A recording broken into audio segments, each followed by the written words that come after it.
Covid মহামারীর বর্তমান সময়ে আবারও প্রমাণ হলো কৈলাসহর অসুরক্ষিত।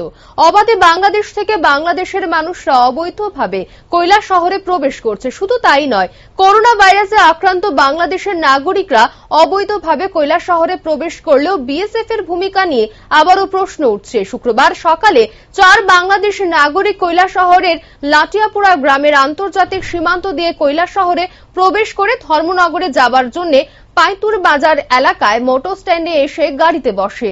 কিছুক্ষণ পর বিএসএফ এর 20 নং ব্যাটালিয়নের জওয়ানরা এসে 4 জনকে পাকড়াও করে কৈলাসহর থানার পুলিশকে খবর দেয়। কৈলাসহর থানার পুলিশ 4 জনকে গ্রেপ্তার করে থানায় নিয়ে যায়।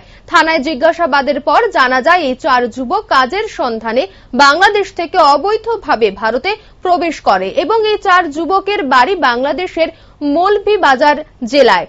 তাদের কাছ থেকে ভারতের ৮৫০০ টাকা পাওয়া যায় বলেও জানা যায়।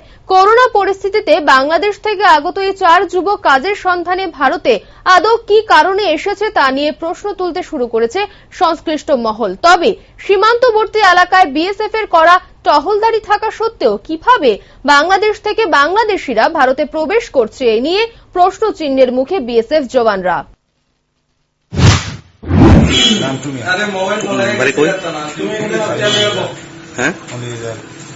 মৌলভীবাজার কোন জায়গায়?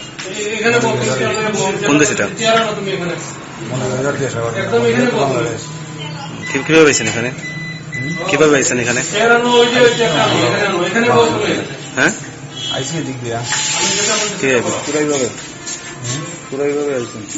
কার থ্রুতে আইছেন আপনি?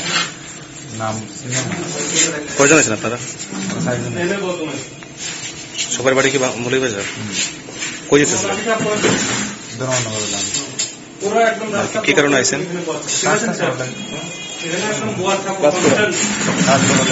মানে মাটি ফার্মটা ভরবার লাগে আসছে, যে কোনো কাম আপনি আমার কাজ করাইলে করবো